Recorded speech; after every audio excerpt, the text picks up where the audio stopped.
اعوذ باللہ من الشیطان الرجیم بسم اللہ الرحمن الرحیم السلام علیکم ورحمۃ اللہ وبرکاتہ۔ وعلیکم السلام ورحمۃ اللہ وبرکاتہ۔ آج کا ہمارا موضوع غدیر خم کے متعلق ہے۔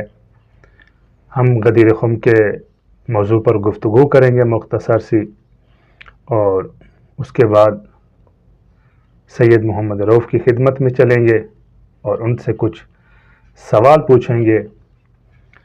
سوال کے سیشن سے پہلے ہم تھوڑی سی گفتگو کرتے ہیں کہ خداوند متعال نے اپنے پیارے حبیب سے ارشاد فرمایا، یا ایھا الرسول بلغ ما انزل الیک، اے میرے حبیب پہنچا دیجئے وہ جو ہم نے آپ پر نازل کیا ہے۔ یہ حکم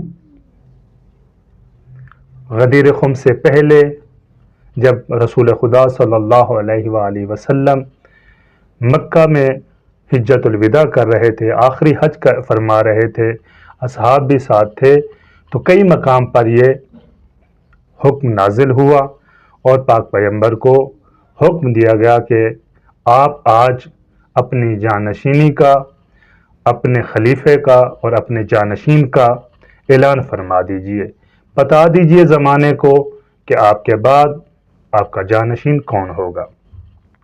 لیکن متاسفانہ لوگوں نے پاک پیغمبر کو وہاں پر اعلان نہ کرنے دیا۔ جب پیغمبر لوگوں کو متوجہ کر کے یہ اعلان کرنا چاہتے تھے تو مختلف طریقوں سے لوگوں نے پیغمبر کو روکا، دفل بجاتے تھے، شور شرابہ کرتے تھے تاکہ پیغمبر اعلان نہ کر پائے۔ اس سے ظاہر یہ ہوتا ہے کہ وہ لوگ جانتے تھے کہ پاک پیغمبر کیا اعلان کرنا چاہتے ہیں۔ یہ تو پتہ تھا سب کو کہ پاک پیغمبر کا یہ آخری حج ہے، اس وجہ سے پیغمبر نے سب اصحاب کو جمع کیا اور اپنی نگرانی میں سب کو افعال حج بتائے، اعمال بتائے اور اپنی نگرانی میں حج انجام دیا۔ لیکن یہ اعلان جب پیغمبر کرنا چاہتے تھے، لوگوں نے بہت سارے مختلف ہیلے بہانے کر کے پاک پیغمبر کو اس اعلان سے روکا گیا۔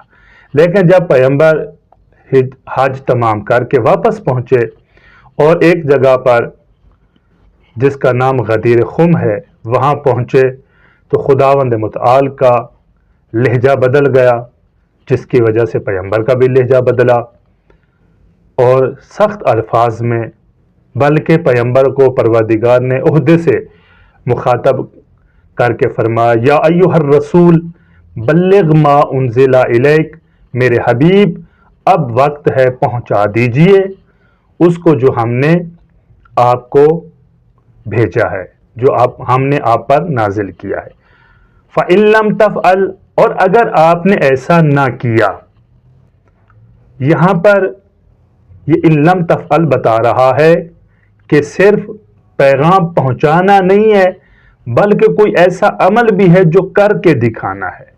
یعنی صرف زبان سے جو پیغمبر تبلیغ کیا کرتے تھے، ارشادات فرمایا کرتے تھے، وہ ابلاغ ہے، لیکن پروردگار نے فرمایا وَإِن لَّمْ تَفْعَلْ، کہ اگر یہ آپ نے نام کیا، یعنی وہاں پر جانشینی صرف بتانا نہیں ہے کہ میرے بعد میرا جانشین حضرت علی ہے، لیکن بلکہ پیغمبر نے عمل کر کے بھی دکھانا تھا، اور ایسا ہی ہوا کہ پاک پیغمبر نے اصحاب کو جمع کیا، اعلان فرمایا۔ اب یہ وہ مقام تھا جس پر پیغمبر کا جب لہجہ بدلا، چونکہ وحی کا لہجہ بدلا ہوا تھا، تو اس وجہ سے پیغمبر نے فرمایا سارے جو پیچھے رہ گئے ہیں ان کا انتظار کریں، آگے جو چلے گئے ان کو بلاؤ، اور غدیر خم کے مقام پر سارے جمع ہوئے اور پیغمبر نے ایک طولانی خطبہ دیا جس کو خطبہ غدیر کہتے ہیں، اور پاک پیغمبر نے مولا کائنات کا اعلان کیا کہ دیکھو میرے بعد میرا جانشین، میرا خلیفہ، میرا وارث علی ابن ابی طالب ہے۔ اور یہاں پر ایک ایسی حدیث، ایسا فرمان جو تواتر سے ثابت ہے، جو ہر مکتبہ فکر میں اور ہر مذہب میں جو کہ تواتر کے ساتھ ثابت ہے، یہ حدیث من کنت مولا ہو فہذا علی مولا، جس کا میں مولا ہوں اس کا علی مولا ہے۔ پاک پیغمبر نے یہ واضح طور پر اعلان فرمایا، اور پھر صرف اعلان نہیں فرمایا، بازو پکڑ کر، ہاتھ پکڑ کر مولا کائنات کا وہ بھی دکھایا، لوگوں کو بتلایا کہ یہ علی ابن ابی طالب ہیں۔ ایسا نہیں کہ پاک پیغمبر منبر پہ خود چلے گئے ہوں اور لوگوں کو بتایا کہ میرے بعد میرا جانشین علی ابن ابی طالب ہے، بلکہ پاک پیغمبر نے ہاتھ پکڑ کر مولا کائنات کا لوگوں کو دکھایا، اصحاب کو دکھایا کہ یہ ہیں۔ اچھا، اس کے بعد پھر پاک پیغمبر نے خیمے میں کرسیاں لگوائیں، ایک کرسی پر خود تشریف فرما ہوئے، دوسری کرسی پر حضرت علی علیہ السلام کو بٹھایا، اور باری باری ہر اصحاب سے، ہر صحابی سے رسول خدا نے بیعت بھی لی کہ آپ میرے بعد علی ابن ابی طالب کو اپنا آقا و سرپرست مانیں گے۔ حتیٰ کہ خواتین سے بھی پاک پیغمبر نے بیعت لی۔ اور یہ واقعہ جو ہے نا 18 غدیر کو، غدیر خم کے مقام پر واقعہ رونما ہوا، ٹھیک ہے، اور پاک پیغمبر نے لوگوں کو جمع کر کے بتلایا۔ اور غدیر ایک ایسا خوشی کا دن ہے جسے ہم عید غدیر کے نام سے پکارتے ہیں۔ اب ہم چلیں گے سید محمد رؤف کی خدمت میں اور ان سے کچھ سوال کریں گے کہ انہوں نے ہماری اس گفتگو سے کیا سیکھا ہے اور کیا حاصل کیا ہے۔ السلام علیکم ورحمۃ اللہ وبرکاتہ۔ وعلیکم السلام ورحمۃ اللہ وبرکاتہ۔ ہمارا پہلا سوال یہ ہے کہ ہمیں یہ بتائیں کہ پاک پیغمبر نے کس کے اعلان سے غدیر خم پر مولا کائنات کو خلیفہ بنایا تھا؟ اللہ تعالیٰ کے اعلان سے۔ Very good. کس دن پاک پیغمبر نے اعلان غدیر کیا تھا؟ 18 ذی الحج۔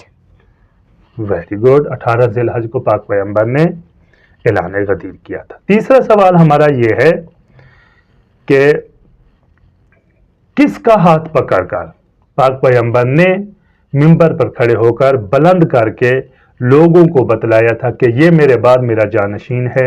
علی ابن ابی طالب، حضرت علی ابن ابی طالب علیہ الصلوۃ والسلام۔ ماشاء اللہ۔ اور وہ جگہ کون سی تھی کہ جس جگہ پاک پیغمبر نے یہ اعلان کیا تھا؟ میدان غدیر خم۔ میدان غدیر خم۔ Very good. آخری سوال ہمارا یہ ہے کہ کتنے دن پاک پیغمبر وہاں پر رکے اور اصحاب سے بیعت لی تھی؟ 3 دن۔ 3 دن۔ ماشاء اللہ، ماشاء اللہ۔ اسی کے ساتھ ہم اپنے اس پروگرام کو پائے تکمیل تک پہنچاتے ہیں۔ والسلام علیکم ورحمۃ اللہ وبرکاتہ۔